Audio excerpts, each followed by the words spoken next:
നബി സല്ലല്ലാഹു അലൈഹി വസല്ലം തങ്ങളുടെ 40 ഉപദേശങ്ങൾ എന്തൊക്കെ എന്ന് നിങ്ങൾക്ക് ഞാൻ പറഞ്ഞു തരട്ടെ. 1. സുബഹിക്കും സൂര്യോദയത്തിനുമിടയിൽ ഉറങ്ങരുത്. അസറിനും മഗ്രിബിനുമിടയിലും ഉറങ്ങരുത്.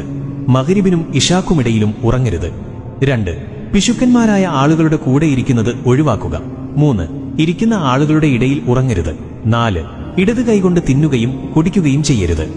5. പല്ലുകളുടെ ഇടയിൽ നിന്ന് പുറത്തെടുത്ത ഭക്ഷണം തിന്നരുത്. 6. വിരലുകളുടെ കെനുപ്പുകൾ പൊട്ടിക്കരുത്. 7. രാത്രിയിൽ കണ്ണാടിയിൽ നോക്കരുത്.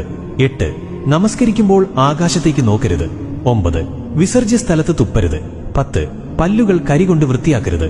11. ഇരിക്കുക, പിന്നെ ട്രൗസറുകൾ അണിയുക. 12. പല്ലുകൊണ്ട് ഉറപ്പുള്ള സാധനങ്ങൾ കടിച്ചു പൊട്ടിക്കരുത്. 13. ഭക്ഷണം ചൂടുണ്ടെങ്കിൽ അതിലേക്ക് ഊതരുത്. 14. മറ്റുള്ളവരുടെ പാഴ്ചകളിലേക്ക് നോക്കരുത്. 15. ബാങ്കിന്റെയും ഇഖാമത്തിന്റെയും ഇടയിൽ സംസാരിക്കരുത്. 16. വിസർജ്യ സ്ഥലത്ത് വെച്ച് സംസാരിക്കരുത്. 17. നിന്റെ സുഹൃത്തുക്കളെപ്പറ്റി കഥകൾ പറയരുത്. 18. നിന്റെ സുഹൃത്തുക്കളെ നീ ദേഷ്യപ്പെടുത്തരുത്.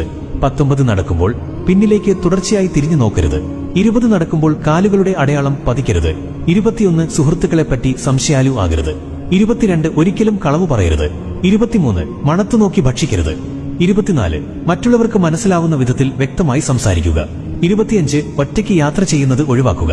26. സ്വയം തീരുമാനമെടുക്കരുത്, അറിവുള്ളവരോട് ചോദിക്കുക. 27. സ്വയം ആത്മാഭിമാനം കൊള്ളരുത്. 28. നിന്റെ ഭക്ഷണത്തെപ്പറ്റി ഒരിക്കലും ദുഃഖിക്കരുത്. 29. സ്വയം വീമ്പ് പറയരുത്. 30. പിച്ചക്കാരെ പിന്തുടരുകയോ വിരട്ടുകയോ ചെയ്യരുത്. 31. അതിഥികളെ നന്നായി നല്ല മനസ്സോടെ സൽക്കരിക്കുക. 32. ദാരിദ്ര്യമായിരിക്കുമ്പോൾ ക്ഷമയുള്ളവനായിരിക്കുക. 33. നല്ല കാര്യങ്ങൾക്ക് സഹായിക്കുക.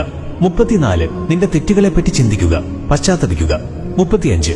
നിന്നോട് തെറ്റ് ചെയ്തവരോട് നീ നല്ലത് ചെയ്യുക. 36. നിനക്കുള്ളതുകൊണ്ട് തൃപ്തിപ്പെടുക. 37. അധികം ഉറങ്ങരുത്, അത് ഓർമ്മക്കേടിന് കാരണമാവും. 38. ഒരു ദിവസം 100 പ്രാവശ്യമെങ്കിലും പശ്ചാത്തപിക്കുക. 39. ഇരുട്ടത്ത് ഭക്ഷണം കഴിക്കരുത്. 40. വായ നിറയെ ഇട്ട് ഭക്ഷിക്കരുത്. ഒരു നന്മ അറിയിച്ചു കൊടുക്കുന്നവൻ ആ നന്മ ചെയ്യുന്നവനെ പോലെയാണ്. എത്ര പെട്ടെന്ന് എത്തിക്കാൻ കഴിയും അത്രയും വേഗം അയക്കുക, പിന്നേക്ക് വെക്കരുത്. അള്ളാഹുവിന്റെ അനുഗ്രഹം നിങ്ങളിൽ ഉണ്ടാകട്ടെ. നബിതങ്ങൾ പറഞ്ഞു തന്ന ഈ നന്മകൾ നമ്മുടെ ജീവിതത്തിൽ ശീലമാക്കാൻ നാഥൻ തുണക്കട്ടെ. അമീൻ യാ റബ്ബൽ ആലമീൻ.